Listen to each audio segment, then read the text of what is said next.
Welcome to trend trading அனல்ஸ். So trading அனல் அனைவருக்கும் மாலை வணக்கம். ஸோ இன்றைக்கி பார்த்தீங்க அப்படின்னா நம்மளுடைய இந்த ரொம்ப நாள் கேப் விட்டு நம்ம வீடியோ அப்லோட் பண்ணுறதுக்கு ரீசனபிள் பார்த்தீங்கன்னா கண்டினியூவாக நம்ம ட்ரைனிங் கிளாஸ் இருந்தது. ஸோ அதனால் நம்ம தொடர்ந்து வீடியோ அப்லோட் பண்ண முடியல. இனி வர நாட்களில் கண்டிப்பாக நம்ம வீடியோ தொடர்ந்து அப்லோட் பண்ணுவோம். ஸோ இப்போ நம்ம இந்த வீடியோ எதுக்காக மேக் பண்ணுறோம் அப்படின்னா பார்த்தீங்கன்னா மார்க்கெட்டில் இப்போ எல்லாத்துக்குமே ஒரு கன்ஃபியூஸ் இருக்குது. ஸோ மார்க்கெட் அப் சைடில் மூவ் ஆகுமா இல்லை டவுன் சைடில் மூவ் ஆகுமா? ஸோ இதான் இங்கே எல்லாத்தோடைய மெயின் கொஸ்டினாக இருக்கிறது, market up or down.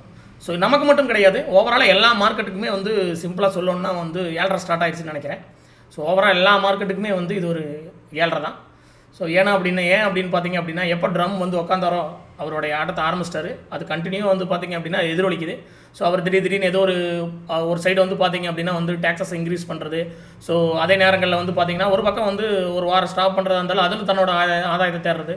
So இந்த மாதிரியான அவரோட ஆக்டிவிட்டி இருக்கிறனால மார்க்கெட்டுக்கு இது கண்டினியூவாக ஒரு எஃபெக்டை ஏற்படுத்துது.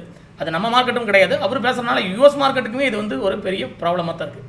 ஸோ அந்த வகையில் பார்த்தோம் அப்படின்னா இனி தொடர்ந்து மார்க்கெட்டுக்கான என்ன கண்டிஷன் இருக்குது, ஸோ நான் இன்வெஸ்ட்மெண்ட் பண்ணியிருக்கேன் அப்படின்னா நான் அடுத்தது என்ன பண்ணலாம் அப்படிங்கிறக்கான கொஸ்டின்ஸ் இங்கே அதிகமாக இன்க்ரீஸ் ஆகுது. அதே நேரத்தில் எஸ்ஐபியில் மியூச்சுவல் ஃபண்ட் இன்வெஸ்ட் பண்ணிட்டு இருந்தவங்க எல்லாருமே பார்த்தீங்கன்னா இப்போ கொஞ்ச நாள் அப்படியே கொஞ்சம் எஸ்ஐபியில் இன்வெஸ்ட் பண்ணவங்களுடைய இன்வெஸ்ட்மெண்ட் குறைஞ்சிட்டே வரதா நியூஸஸ் நமக்கு வருது. ஸோ அந்த வகையில் அவங்களுக்குமே கன்ஃபியூஸ் அதிகமாகுது. எப்பயுமே நம்மளுடைய மைண்ட் செட் என்ன அப்படின்னா எல்லாத்தோட மைண்ட் செட் மார்க்கெட் அப் சைடில் போயிட்டே இருந்ததுன்னா அது எவ்வளோ ஏறிட்டே இருந்தாலும் அது ஓவர் பாட் ஆகுது, இல்லை ரொம்ப இன்வெஸ்ட்மெண்ட் அதோடைய புக் வேல்யூமோட ஒரு ஷேர்ஸ் பயங்கரமாக இன்க்ரீஸ் ஆகிட்டே இருந்தாலும் நம்ம தொடர்ந்து இன்வெஸ்ட் பண்ணுவோம். ஆனால் பட் மார்க்கெட் இறங்குச்சு அப்படின்னா நம்ம இன்வெஸ்ட் பண்ண மாட்டோம். ஸோ நம்மளுடைய ஃபியரோடைய கான்செப்ட் என்னென்னா மார்க்கெட் இறங்கிடுச்சுன்னா இன்னும் இறங்கும். ஆனால் உண்மை என்னென்னா நமக்கு பெரிய ப்ராஃபிட்டபிள் வரணும்னா ஸோ மார்க்கெட்டோட இறக்கங்களில் இன்வெஸ்ட் பண்ணிட்டே வர்றதா மார்க்கெட் திடீர்னு ஏறும்போது நமக்கு அளவுக்கு அதிகமான லாபங்கள் கிடைக்கிறதுக்கு சான்சஸ் இருக்குது. பட் நம்ம அதை செலக்ட் பண்ண போகிறதில்ல. ஏன்னா நம்மளுடைய நார்மல் ரீட்டைல் பீப்புளோட இன்வெஸ்ட்மெண்ட் மைண்ட் செட்டே so every investments higher high தான், ஸோ எவ்வரி செல் லோயர் லோ. ஸோ இதோடைய கான்செப்ட்லேயே இருக்காங்க. ஸோ கொஞ்சம் சேஞ்ச் பண்ண முயற்சி பண்ணுங்கள். ஸோ டோன்ட் வெரி, இன்வெஸ்ட்மெண்ட் பண்ணியிருந்தீங்கன்னா வெயிட் பண்ணுங்கள். கண்டிப்பாக மார்க்கெட்டில் ஒரு நல்ல ஒரு ரெக்கவரி கிடைக்கிறதுக்கான சான்சஸ் இருக்கும். ஸோ ஏன்னா தொடர்ந்து ட்ரம் 4 வருஷத்துக்கு அவரால் தொடர்ந்து அவங்க இருந்து பேசிகிட்டே இருக்க முடியாது. ஸோ ஏதோ ஒரு நேரங்களில் அவருடைய தொடர்ந்து ப்ராப்ளங்கள்லாம் வரும். பட் 1 இயர்க்குள்ளே அது கண்டிப்பாக சேஞ்சஸ் ஆகிறதுக்கு ஒரு சான்ஸ் இருக்குது. ஸோ இப்போ நம்ம இந்த வீடியோ மேக் பண்ணுறது பார்த்தோம்னா நம்ம நிஃப்டி அண்ட் பேங்க் நிஃப்டிக்கு என்ன ஒரு சிச்சுவேஷன் இருக்குது, ஸோ அதெல்லாம் தான் நம்ம இங்கே பார்க்க போகிறோம். ஸோ இது பார்த்தீங்கன்னா நமக்கு மட்டும் இந்த கன்ஃபியூஸ் இல்லை, அதே நேரத்தில் நிறைய பெரிய இன்வெஸ்டர்ஸ்க்கும் பெரிய இதுக்குமே அடுத்தது என்ன நியூஸ் வரும் அப்படிங்கிறதுல ரொம்ப அவங்களுமே கொஞ்சம் ஃபியரில் தான் இருக்காங்க. ஸோ இப்போ நான் பார்த்தோம் அப்படின்னா நம்ம நிஃப்டியை மார்கன் ஸ்டான்லி, ஸோ பெரிய அளவில் இன்வெஸ்ட் பண்ணக்கூடிய ஒரு நிறுவனம் பார்த்தீங்கன்னா மார்கன் ஸ்டான்லி. ஸோ அதுவே பார்த்தீங்கன்னா மேபி ஒரு 30% இந்தியன் மார்க்கெட் 2025 சென்செக்ஸ் ஒரு 1,05,000 ரேஞ்சை ரீச் பண்ணுறதுக்கு சான்ஸ் இருக்குது அப்படின்னு இருக்கிறாங்க. ஸோ இது ஒரு டைப்பான நியூஸ் இருக்குது. ஸோ இன்னொன்று பார்த்தோம் அப்படின்னா இன்னொரு பக்கம் ஒரு ரிச் டாட் போர் டாட் அந்த புக்ஸ் எழுதியிருப்பார் எக்கனாமிக்லாம் பார்த்தோம்னா எப்படி நம்ம ஒரு வெல்த் ஆகுறது அப்படிங்கிறத பற்றி. ஸோ அவர் என்னங்கிறார் பார்த்தீங்கன்னா ரிச் டாட் போர் டாட்டோடைய ஆத்தர் ராபர்ட் கியோசாகி. ஸோ அவர் என்னங்கிறாருன்னா because stock market crash coming இந்த பிப்ரவரி, அதாவது இந்த வருடங்களில் மார்க்கெட்டில் பெரிய லெவலில் கிராஸ் ஆகும் அப்படிங்கிற மாதிரி அவர் சொல்கிறார். ஸோ ஓவராலாக பார்த்தோம்னா இதுலேருந்தே தெரியுது ஒரு பக்கம் மார்க்கெட் ஏறுன்னு ஒரு நம்பிக்கையோடைய பெரிய நிறுவனங்களுமே கன்ஃபியூஸாக இருக்குது. ரீசனபிள். ஸோ கண்டினியூ வர்ற எக்கனாமிக்கலாக வீக்காக இருக்கிற நியூஸஸ் தான் இதுக்கு காரணம்.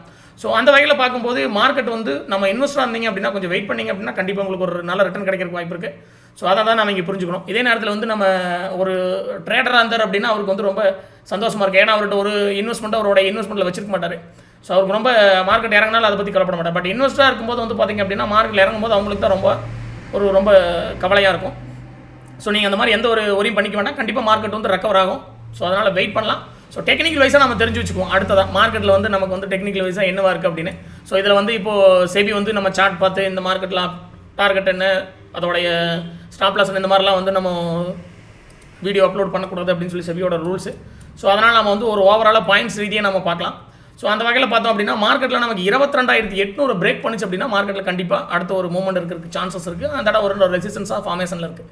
ஸோ 22,800 மேலே மார்க்கெட் கண்டினியூவாக க்ளோசிங் மூவ்மெண்ட் கொடுத்துனா ஒரு ரெக்கவரி இருக்கிறதுக்கு சான்ஸ் இருக்குது.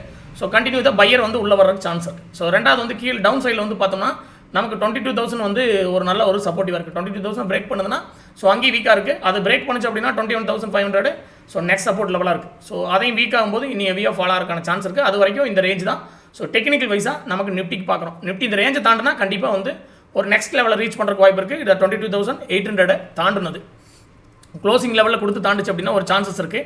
ஸோ அந்த வகையில் பேங்க் நிஃப்டி பார்த்தோம் அப்படின்னா நமக்கு ஒரு 49,000க்கு மேலே நமக்கு ஒரு நல்ல ஒரு க்ளோசிங் கொடுத்தது அப்படின்னா பேங்க் நிஃப்டி கண்டினியூ க்ளோசிங் வந்து 49,000க்கு மேலே 49,000க்கு மேலே ஒரு க்ளோசிங் கொடுத்தனா ஸோ அப்சைடில் வந்து ரிவர்ஸில் ஒரு மூவ்மெண்ட் வந்து 52,000 வரைக்கும் மூவ்மெண்ட்ஸ் ஆகிறதுக்கான வாய்ப்பு இருக்குது. அடுத்த ரெசிஸ்டன்ஸ்க்கு ஸோ சான்ஸ் இருக்குது. பட் அதுவே வந்து மறுபடியும் மார்க்கெட் வந்து 47,500 கீழே பிலோவாக பிரேக் ஆச்சு அப்படின்னா ஸோ நெக்ஸ்ட் சப்போர்ட்டில் வந்து பார்த்தீங்கன்னா 46,000 தான் நமக்கு நெக்ஸ்ட் சப்போர்ட் லெவலாக இருக்குது. ஸோ நம்ம இங்கே ஓவரால் நம்ம என்ன தெரிஞ்சுக்கணும்னா நம்ம இப்போ இன்வெஸ்ட் பண்ணலாமா அப்படின்னா எப்பயுமே ஒரு டவுனில் இன்வெஸ்ட் பண்ணுறதுக்கு பெரிய அளவில் ஒரி பண்ணிக்க வேண்டாம். நீங்கள் இன்வெஸ்ட் பண்ணுறது உங்களுக்கு ஒரு ஐடியா இருந்ததுன்னா அந்த ஃபுல் பேமெண்ட்டில் அங்கேயே நீங்கள் பை பண்ணாமல் ஸோ அதில் ஒரு பார்ட் பேமெண்ட்டில் வந்து இந்த இடத்துல இன்வெஸ்ட் பண்ணலாம். ஸோ டவுன் சைடில் இன்வெஸ்ட் பண்ண கற்றுக்கிறது தான் it's a very very good idea. So அப் சைடில் மூவ் ஆகிட்டே இருக்கும்போது வாங்குறத விட டவுன் சைடில் வாங்கிட்டே வந்தோம்னா மார்க்கெட் ரெக்கவர் கொடுக்கும்போது ஒரு நல்ல ப்ராஃபிட் கிடைக்கிறதுக்கு சான்ஸ் இருக்குது. டெக்னிக்கல் வைஸாக பார்த்தோம் நிஃப்டியோடைய அண்ட் பேங்க் நிஃப்டியோடைய எக்கனாமிக்கலாக வந்து பார்த்தோம் அப்படின்னா ஸோ கண்டினியூவாக வந்து இன்னும் ஒரு ஸ்ட்ராங்கான ஒரு பாசிட்டிவ் நியூஸ் கண்டினியூ வரல. ஸோ அதான் இப்போது மார்க்கெட் டவுனாக இருக்கிறதுக்கான ஒரு சான்ஸ். பட் இது சேஞ்சஸ் ஆகும். ஸோ இதுவே வந்து ஃபுல் அண்ட் ஃபுல் இதோடைய மார்க்கெட் வந்து டவுன் ஆயிரும், ரொம்ப பெரிய ஃபால் வந்துடும் அப்படின்னு பயப்பட வேண்டியதில்லை. இன்னும் வெயிட் பண்ணுங்கள். ஸோ ட்ரேடர் வந்து கொஞ்சம் எப்பயும் போல் நார்மலாக ட்ரேட் பண்ணுங்கள். ஸோ உங்கள் ஸ்டாப் லாஸை ஃபாலோ பண்ணி நார்மலாக ட்ரேட் பண்ணுங்கள். டவுனில் தான் இருக்குது, பெரிய ரெக்கவர் உடனே கொடுக்கும் அப்படிங்கிற ரேஞ்சில் வர லாபத்தை புக் பண்ணாமல் பண்ணுறாதீங்க. It's a trader. So investor wait பண்ணிங்கன்னா கண்டிப்பாக உங்களுக்கு வந்து ஒரு நல்ல ஒரு ப்ராஃபிட் கிடைக்கிறதுக்கு சான்ஸ் இருக்குது. சப்ஸ்கிரைபர் வந்து பார்த்திங்க அப்படின்னா ரொம்ப நாள் ஆயிடுச்சு நம்ம வீடியோ போட்டு. ஸோ ரொம்ப கேப் விட்டோம். இன்னைக்கு கண்டினியூ வந்து நிறைய விஷயங்களை நம்ம பற்றி பேசுவோம். ஸோ தொடர்ந்து ஸோ நம்ம சேனலில் வந்து புதுசாக வந்துருந்தீங்க அப்படின்னா சப்ஸ்கிரைப் பண்ணுங்கள், லைக் பண்ணுங்கள், ட்ரேடிங் நம்பருக்கு ஷேர் பண்ணுங்கள். ஸோ மறுபடியும் நம்ம நெக்ஸ்ட் ஒரு வீடியோவில் பார்க்கலாம். பை.